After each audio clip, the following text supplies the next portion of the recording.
अस्सलाम वालेकुम। Sports floor के HBL PSL स्पेशल के साथ मैं हूं Danish Anees. HBL PSL special is presented by Cadbury dairy milk and Spark smartphones. आज काफ़ी बिजी शो होने वाला है क्योंकि काफ़ी कुछ हो रहा है HBL PSL में। कल 2 मैचेस खेले गए, आज एक मैच खेला जाएगा। आज का जो मैच खेला जाएगा वो खेला जाएगा क्वेटा ग्लैडिएटर्स इस्लामाबाद यूनाइटेड के दरमियान। क्वेटा ग्लैडिएटर्स का इस साल अच्छा सीज़न चल रहा है, 2 मैचेस खेले हैं, दोनों जीते हैं। दूसरी जानब इस्लामाबाद यूनाइटेड ने भी 2 मैचेस खेले हैं, एक जीता है एक हारा है। कल जो 2 मैचेस खेले गए उसमें कुछ ज़्यादा बहुत हाई स्कोरिंग मैचेस नहीं थे, एवरेज टोटल्स लगे और वो खासी आसानी से चेज़ भी हुए जैसे चेज़ होते आ रहे हैं। मुल्तान सुल्तान अभी तक पहली पोजीशन पर है, 3 मैचेस खेल चुके हैं, कल अपनी तीसरी जीत हासिल की और 6 पॉइंट्स के साथ सर फहरिस्त हैं। जबकि Quetta Gladiators for a change in 2 years 3 years अब पॉइंट्स टेबल पे दूसरी पोजीशन पे नज़र आ रहे हैं। पिछले 2 साल को इतने अच्छे रहे नहीं है क्वेटा ग्लैडिएटर्स के लिए। इस्लामाबाद यूनाइटेड ने 1 मैच खेला है, 2 मैच खेले हैं, 1 जीता है 1 हारा है। कराची किंग्स ने 2 मैच खेले हैं, 1 जीता है 1 हारा है। And then we have the bottom 2 teams on the points table. कल लाहौर कलंदर्स को एक बार फिर शिकस्त हुई और इस बार मुल्तान सुल्तान के हाथों शिकस्त हुई। मुल्तान सुल्तान ने 5 विकेट से लाहौर कलंदर्स शिकस्त दी। इससे पहले कि हम एक्सपर्ट्स का तारुफ कराएं, आज का spark smartphones question of the day भी शामिल कर लेते हैं। कल बाय द वे हमने आपसे सवाल किया था कि PSL सीज़न 1 में लाहौर कलंदर्स का कप्तान कौन था, तो इसका सही जवाब है अजहर अली। आज का सवाल यह है कि PSL सीज़न 1 का फाइनल किन 2 टीमों के दरमियान खेला गया था, और जवाब हम आपको कल बताएंगे बिकॉज कल तक आप लोगों के जवाब भी आ जाएंगे। तो ये था आज का spark smartphone question of the day. Right, let's talk about the experts. आज एक्सपर्ट के लिए हमें ज्वाइन किया हुआ है टेस्ट क्रिकेटर सिकंदर बख्त ने, साथ साथ टेस्ट क्रिकेटर अब्दुल रज़ाक हमारे साथ मौजूद हैं और senior sports journalist Syed Yahya Hussaini हमारे साथ मौजूद हैं। बिफोर द इंट्रोडक्शन आपके सामने स्पार्क स्मार्टफोन की डिटेल्स भी चल रही थी। आई एम श्योर अब तक आपको याद हो गई होंगी and you would know exactly what the number is for your answer. Right Sikandar Bakht, कल हमने दोनों जो मैचेस देखे कुछ बहुत ज़्यादा हाई स्कोरिंग नहीं थे। हमारे पेसर्स को जो कि शायद सेकंड और थर्ड चॉइस के पेसर्स हैं पाकिस्तान की नेशनल टीम की, अगर हम बात करें चॉइस की, तो वो अच्छी बॉलिंग कर रहे थे। तो आपको इस बात का शायद अंदाज़ा हुआ होगा कि अगर यहाँ पर आप अच्छी बॉलिंग करते हैं तो आपको उसका रिजल्ट भी मिलता है। बिल्कुल अच्छी बॉल देखें, मैंने नसीम शाह की तारीफ़ की, उसका जो मूवमेंट था नज़र आया। एक और लड़का जिसको मैं अपनी लिस्ट में ऐड करना चाहूँगा वो मोहम्मद अली है। Right, he is doing very well. और एक और लड़का सलमान अली आगा, वो अभी तक T20 शायद पाकिस्तान से नहीं खेला और उसको भी जगह बन सकती है, इसलिए कि उसमें वो पोटेंशियल नज़र आ रहा है। तो मैं 2 लड़के और ऐड करूँगा, अब 6 लड़के हो गए हैं। अब सवाल ये पैदा होता है कि लाहौर कलंदर के जो बॉलर्स हैं, कल उन्होंने 170 में 11 वाइड बॉलिंग कर दी। अब अगर आपके मेन बॉलर्स जो कि पाकिस्तान के सबसे बड़े बॉलर्स हैं दुनिया में, उनको माना जाता है, लोग उनकी तारीफ़ों के मतलब है कि तारीफ़ एक तरह से पाकिस्तान का बॉलिंग अटैक है। हाँ, और वो आप 11 वाइड बॉलिंग करें, उनकी लाइन मुझे नहीं समझ में आ रही। और कल कमेंटेटर्स ने भी इस बात का जिक्र किया, अगर आप आके उसको टांग के ऊपर गेंद करा रहे हैं तो वो तो मारेगा। आजकल तो ये शॉट बहुत पक्का हो गया है लड़कों का कि थोड़ा सा भी शॉट ऑफ लेंथ गिरे मिडल और लेग के ऊपर तो वो पीछे की तरफ पुल कर देते हैं। और लाइन कल भी इनकी इतनी मज़ेदार नहीं थी। फिर मेरा एक और सवाल है लाहौर कलंदर के जी अब्दुल्ला शफीक जी आ जाएगी Abdul Razzaq, we will working on it. अच्छा जी, अब्दुल्ला शफीक 6ठे नंबर पे बैटिंग करने के, I am really surprise. Shocking है थोड़ा सा ये। हाँ, वो मतलब है कि फरहान और फ़खर तो आ गए हैं, अब उस बेचारे को जहादात से भी नीचे भेज। Let's hold that thought Sikandar. जहाँ बैटिंग के मसाइल हैं लाहौर के अंदर के, उस पर हम आगे चल के बात करते हैं कि एक्चुअली गलत क्या हो रहा है, बट फिलहाल जरा बॉलर्स की बात कर लेते हैं। या आपकी तरफ भी आऊँगा, बट अब्दुल रज़ाक का मोहम्मद अली भी सर्किट का हिस्सा रहे हैं एक अरसे से। जूनियर लेवल में भी क्रिकेट खेली, फिर बीच में हमें फर्स्ट क्लास क्रिकेट में भी कुछ परफॉर्मेंसेज में नजर आए, बट मेहनत बहुत की है मोहम्मद अली ने अपनी स्किल्स को डेवलप करने में और अब उसका फ्रूट हासिल कर रहे हैं।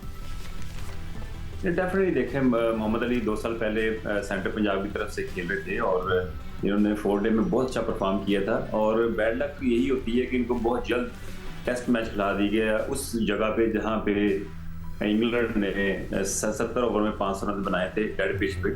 तो ये थोड़ा सा प्लेयर के साथ मैं समझता हूँ ठीक नहीं होता। उनके कैरियर के साथ भी आप समटाइम ऐसा डिसीजन लेते हैं कि वो फिर अपने कैरियर से भी हाथ होते हैं, पर उन्होंने काफ़ी इम्प्रूव किया।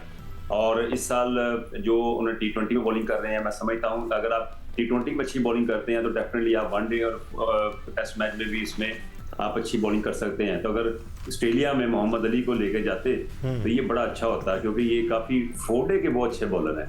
तो इन्होंने बहुत इम्प्रूव किया, बॉडी लैंग्वेज भी अच्छी है, फिटनेस भी अच्छी है, फील्डिंग का थोड़ा सा इनका एरर है, उसमें अगर इम्प्रूवमेंट करते हैं तो ये कंप्लीट बॉलर बन सकते हैं। जब किसी भी सीरीज़ के लिए सिलेक्शन की जा रही होती है तो ये बड़ा मैटर करता है कि वो कहाँ खेली जाने वाली है, किन कंडीशंस में खेली जाने वाली है, और ये चीज़ असरअंदाज होनी चाहिए। बट याया, मैं अली के बारे में आपसे बात करूँगा ज़रूर, उसामा मीर के बारे में ज़रूर बात करूँगा। कल भी उन्होंने 1 विकेट हासिल की लेकिन 4 ओवर में 25 रन दिए।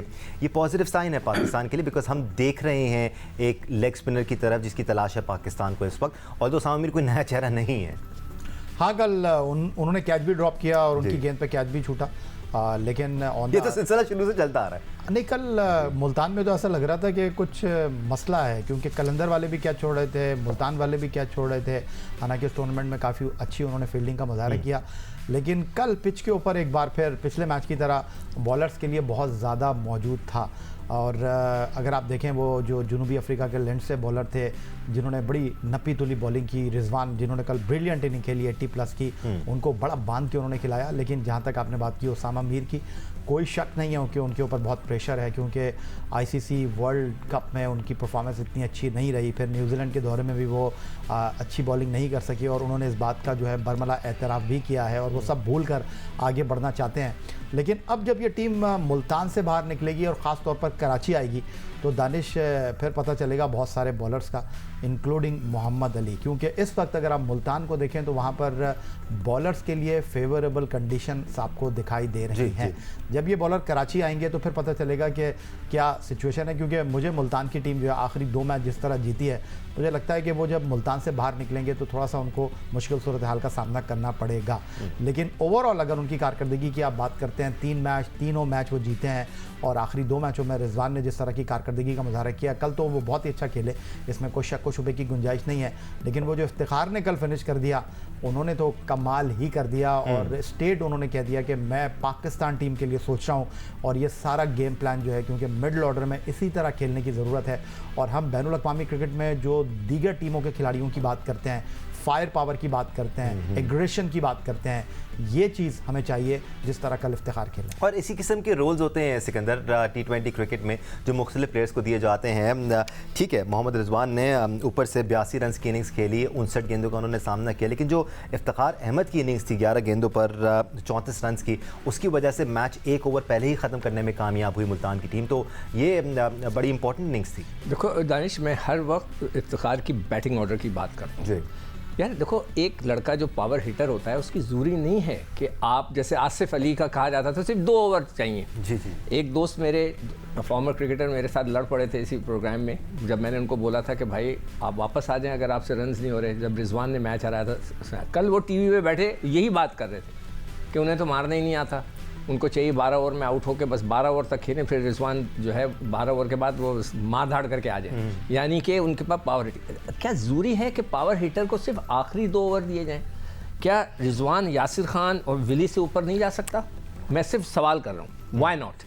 भाई आप उसको भेजें, वो खेलेगा, अपनी लाइन बनाएगा, टाइमिंग सही करेगा अपने बल्ले की, और फिर उसके बाद पावर हिटिंग कर देगा। और आप जिस रोल की सिकंदर बात कर रहे हैं, इस रोल में देखा है हमने इफ्तिखार को। नहीं, एक दफ़ा उसने कराची के अंदर स्टेडियम में मैं भी था, 94 वगैरह कुछ किए थे न्यूजीलैंड के खिलाफ, इसी तरह खेलता गया। जब पावर हिटर्स होते हैं वो ज़रूरी नहीं है उन्हें आप आखिरी 2 ओवर दें, 3 ओवर दें, भाई ये 3 ओवर के लिए कोई नहीं होता, आप दें उसे मौका। मैं भी अभी भी समझता हूँ इफ्तिखार को उन्होंने काफ़ी नीचे भेजा, उनको ऊपर भेजना चाहिए था, मगर आउटस्टैंडिंग खेला। और इसी तरह कुछ और लड़के हैं जिनको, जैसे अब्दुल्ला शफीक, उनका बैटिंग ऑर्डर मुझे समझ में नहीं आ रहा, वो ओपनर हैं, उनको नीचे 6ठे नंबर पे भेजते। तो ये कुछ ऐसी चीज़ें चल रही हैं इस वक्त जिसको हमें बाद में और फाइनली हम बैटिंग ऑर्डर की फिर बात करेंगे। मगर राजेश, जब भी तुम्हें मौका मिले मुझे फील्डिंग पे ज़रूर बात करनी है। श्योर सर, फील्डिंग पे वैसे हम थोड़ा बहुत शुरू से ही बात करते आ रहे हैं, क्योंकि मसाइल इतने नज़र आ रहे हैं, कोई ऐसी टीम नहीं है जो अभी तक स्पॉटलेस नज़र आई हो एटलीस्ट फील्ड में। बट अब्दुल रज़ाक, जहाँ तक लाहौर के अंदर की बैटिंग मसाइल का जिक्र है, एक तो पहले बैट कर रहे हैं, ये थोड़ी सी बैड लक रही है लाहौर की, क्योंकि पूरे टूर्नामेंट हमने देखा है जो टॉस जीतता है वही मैच जीत रहा है। टॉस जीत कर आप बैटिंग करने की दावत दे दें, फिर आपका अपर हैंड हो जाता है। बट इतने रन लग नहीं रहे लाहौर की जानिब से, वो प्रेशर लगाना पड़ेगा ऊपर से पहले खेलकर 2-2.25 रन का। देखिए मुझे तो हैरानी हो रही है कि 2 टूर्नामेंट जीतने के बाद तो आपका कॉन्फिडेंस लेवल बहुत जबरदस्त होता है, और जो आपकी बेसिक होती है जिसकी वजह से आप जीत रहे होते हैं, उसको हम कैसे छोड़ देते हैं। और टॉस जीत के पहले बैटिंग करना, इनको पता भी है कि मुल्तान में बॉलर्स के लिए बड़ा कुछ है, वहाँ अगर आप सीम पे हिट करते हैं तो आपको डेफिनेटली विकेट्स मिलती हैं, और वहाँ पे हाई स्कोरिंग स्कोर नहीं हो रहे। तो ये सारी चीजें मुझे नहीं लग रहा कि उनको समझ आ रही है कि नहीं आ रही, वो किस फिर माइंड से चल रहे हैं। मुझे थोड़ी सी हैरानी है इस चीज में। अब्दुल्ला शफीक का बैटिंग ऑर्डर देख कितने नीचे है, फखर जमान जिस तरह बैटिंग कर रहे हैं, उनका स्ट्राइक रेट चेक कर ले, माशाल्लाह 114 के साथ आप खेल रहे हैं, हालांकि इनका स्ट्राइक रेट 170 के पास होना चाहिए।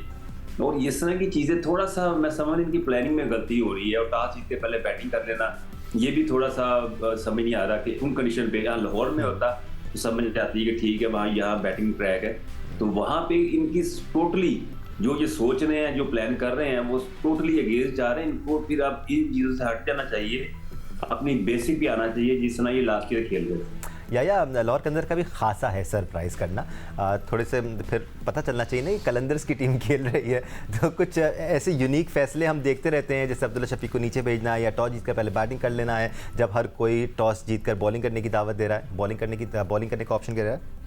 अभी सिकंदर बख्श साहब बात कर रहे थे, मैं एक चीज़ ऐड करना चाहूँगा कि कल डेविड विली को उन्होंने टॉप ऑर्डर में प्रमोट किया, और जिस तरह अभी थोड़ी देर पहले आप बात कर रहे थे अब्दुल्ला शफीक नीचे आए हैं, उसकी बुनियादी वजह दानिश ये थी कि चूँकि तेज़ खेलने वाली बात थी, वो विकेट मजीद देना नहीं चाह रहे थे, इसलिए उन्होंने डेविड विली को बुलाया, क्योंकि ज़्यादा स्ट्राइक जो था रिजवान ने अपने पास रखा हुआ था।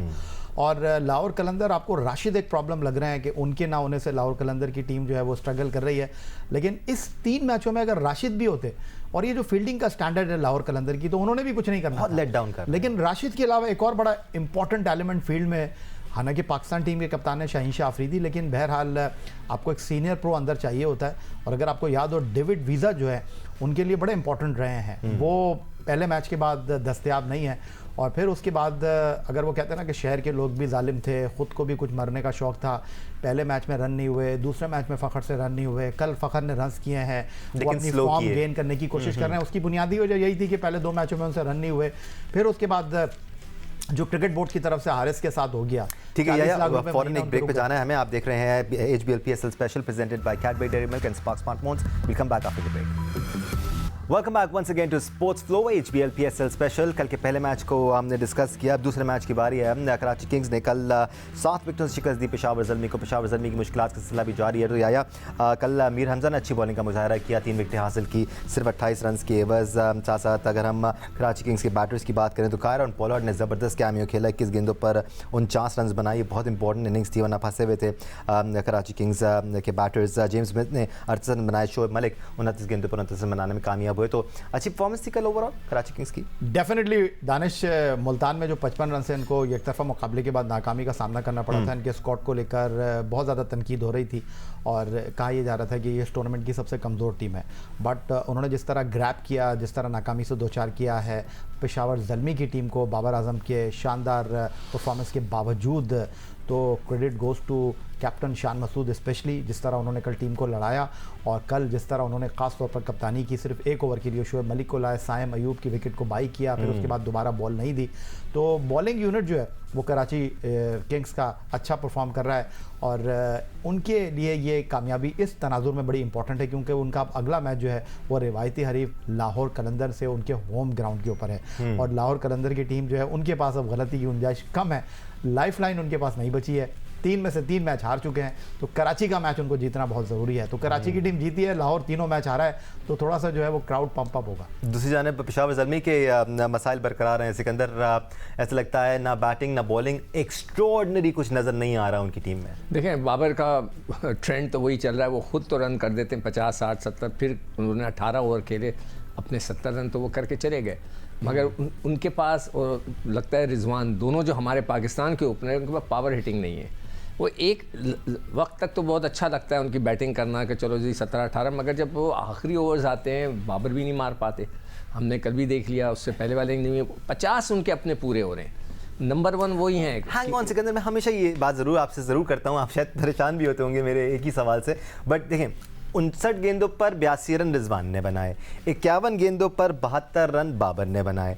वहाँ पर रिजवान ने अगर ऊपर स्लो खेला तो इफ्तिखार ने नीचे आके अपना रोल प्ले किया।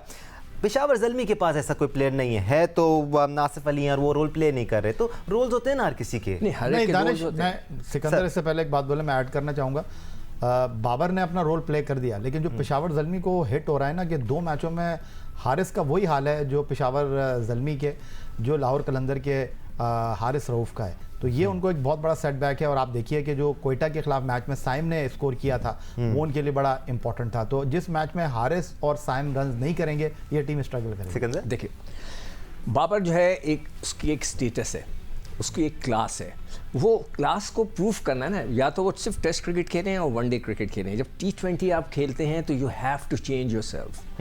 भाई क्रिकेट का मतलब क्या है, आप as per situation you have to change.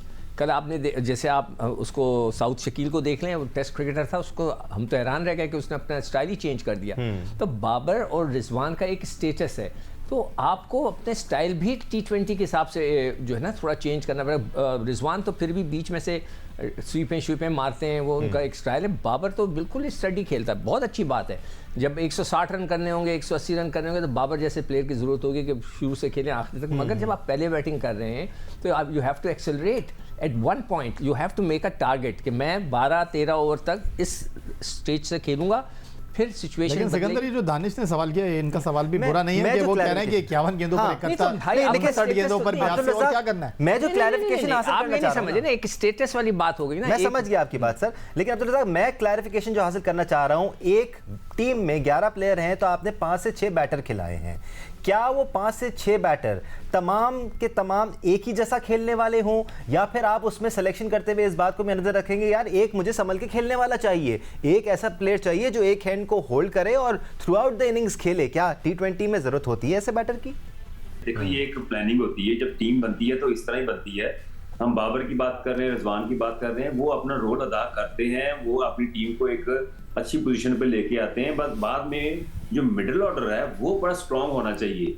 जिस टीम में बाबर आजम खेल रहे हैं, रिजवान खेल रहे हैं, उनके साथ मिडिल ऑर्डर में आपको ऐसे प्लेयर होने चाहिए जैसे इफ्तिखार ने कल फिनिश किया है, पोलार्ड एक कराची की टीम में है, ब्रेथ वाइट है, और जहांदाद लाहौर की तरफ से ये कर रहे हैं। ऐसे प्लेयर आपके पास होने बहुत जरूरी हैं। जैसे जब हम खेलते थे तो हमारी टीम, पाकिस्तान की टीम देख लें वो कैसी थी, टॉप ऑर्डर कैसा था, फिर मिडिल ऑर्डर कैसा था। जब हमारी बारी आती थी, मेरी शायद अफरीदी की, तो हमारा एक रोल क्या होता था, तो हम उन सबको कवर करने की कोशिश करते थे। क्योंकि कवर करने का ये मकसद होता है कि हमारे पास कम ओवर है, हमने कम ओवरों में ज्यादा रन करने हैं, ताकि जो पहले जो बैटिंग कर चुके हैं उनकी जो कवरेज जो है हमारे लिए ये बड़ा इंपॉर्टेंट होता था।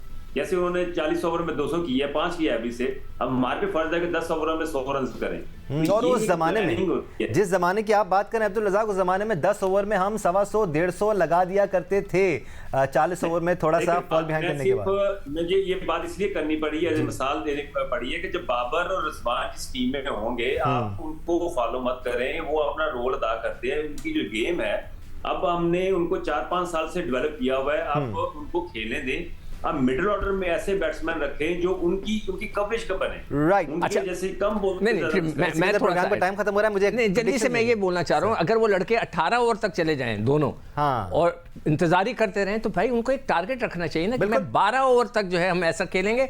देन बिल्कुल आप ठीक कह रहे हैं, बिल्कुल आप ठीक कह रहे हैं। उनका जो रोल है वो 10 ओवर तक है, 10 से 12 ओवर।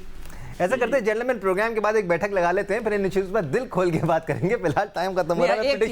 मैं प्रेडिक्शन की तरफ जाना चाह रहा हूं सर, बिल्कुल टाइम नहीं है। क्वेटा ग्लैडिएटर इस्लामाबाद यूनाइटेड का आज मैच खेला जाने वाला है। सिकंदर, कौन जीत रहा है? मैं कल सवाल किया था, वो दोबारा रिपीट कर रहा हूँ। फातिमा ने फौरन जवाब दे दिया था कि जी इस्लामाबाद यूनाइटेड की टीम जो है डेटा पे बिलीव करती है। सिर्फ ये बता दें, इमाद वसीम कहाँ मौके पर, किस मौके पर अच्छी गेंद करते हैं? सर अब सवाल का जवाब भी दे दें। शुरू में दानिश, शुरू में नया बॉल ना, नया बॉल फातिमा ने भी। भाईजान इस्लामाबाद यूनाइटेड, आप देखें, आपके जो एक्सपर्ट्स बैठे हैं वो निकालें डेटा और इमाद वसीम को नया बॉल करवाएं। नहीं, आपने उनके सवाल का जवाब नहीं दिया। क्यूजी जीत रहा है या इस्लामाबाद यूनाइटेड? इस पर मुझे कोई नहीं फर्क पड़ता, इस्लामाबाद जीते या वो जीते। प्रेडिक्शन मांग रहे हैं ना हम आपकी। वो इस्लामाबाद तो बहुत ही हल्की खेल रही है, और ठीक है, इस्लामाबाद का समझ में नहीं आ रहा। 3 for 3 क्यूजी सिकंदर कह रहे हैं, क्यूजी जीत जाएगी लगता है। इस्लामाबाद यूनाइटेड, इस्लामाबाद यूनाइटेड 1-1 बराबर है। रज़ाक?